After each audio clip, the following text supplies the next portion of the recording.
Good morning dear students. आज का मेरा टॉपिक है mensuration class 8 subject math exercise 11.4। अब इसमें क्या करना है, आज का टॉपिक है volume of cuboid, cube and cylinder. सबसे पहले देखो वॉल्यूम क्या होता है। वॉल्यूम हो गया amount of space occupied by A 3 dimensional object is called its volume.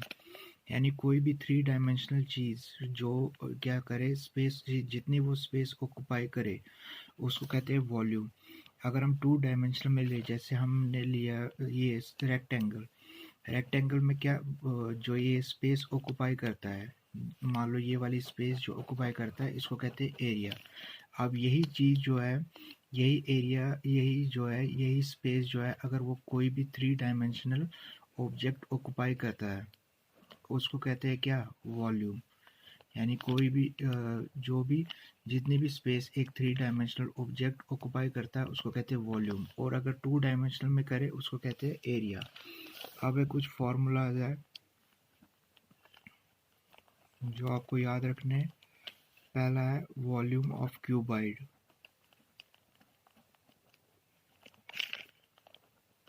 Volume of cuboid वो हो जाता है बराबर length into breadth into height. देखो इसकी लेंथ होगी ये, ब्रेड्थ होगी ये, और हाइट होगी ये। इन तीनों का सम मल्टीप्लाई जो है वो उसका क्या निकाल देती है, वॉल्यूम ऑफ क्यूबॉइड। सेकंड पे है वॉल्यूम ऑफ क्यूब।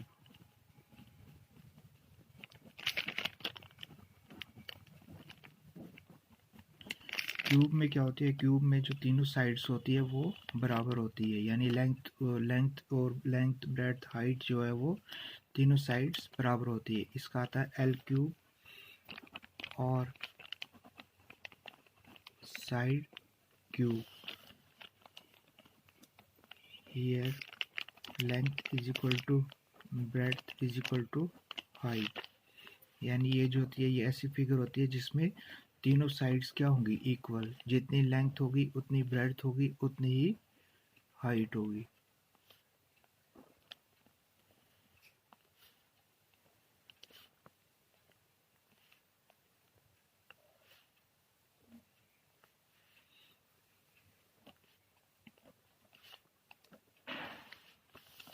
अब तीसरा फॉर्मूला जो आता है वो आता है वॉल्यूम ऑफ सिलेंडर।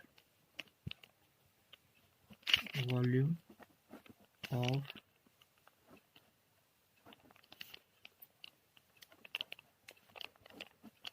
सिलेंडर वो आता है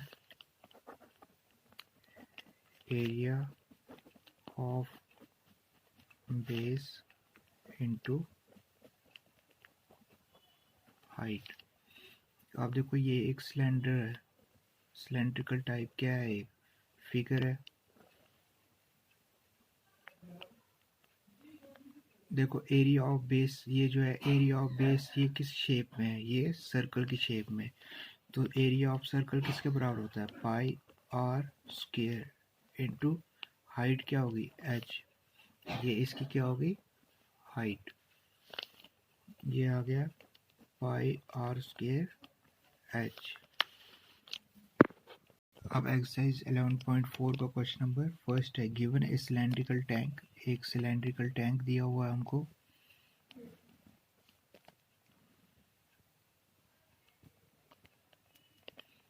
In which situation you will find surface area and in which situation you will find volume। अब आपको बताना है कि किस सिचुएशन में आपको वॉल्यूम फाइंड करना पड़ेगा और किस सिचुएशन में आपको सरफेस एरिया फाइंड करना पड़ेगा।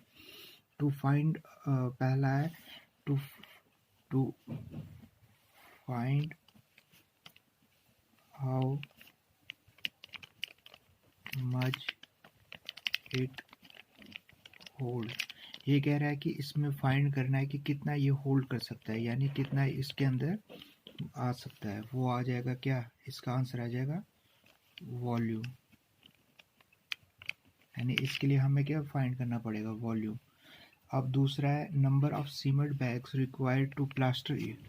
अब कितने सीमेंट बैग लगेंगे इसको प्लास्टर करने में? प्लास्टर कहाँ से करना पड़ेगा इसको? बाहर से।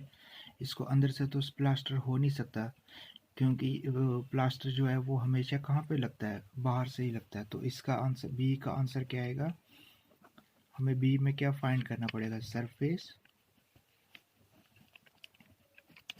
एरिया। और सी पार्ट है to find the number of smaller tanks that can be filled with water from it. अब इसमें मान लो 200 लीटर पानी आता है। अब ये कह रहा है कि इससे इस टैंक से कितने स्मॉल छोटे छोटे टैंक्स जो है वो फिल्ड हो सकते हैं। तो अगर हम छोटे छोटे टैंक्स मान लो 100 लीटर के टैंक है, तो 2 टैंक्स जो है वो इससे फिल हो सकते हैं। यानी इसमें क्या आएगा? वॉल्यूम।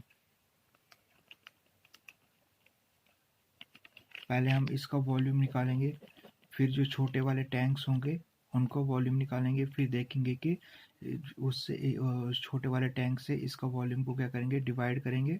जितने वो निकलेंगे उतने उतने टैंक्स जो है वो हमारे फिल हो सकते हैं। आज के लिए इतना ही। Thank you and have a nice day.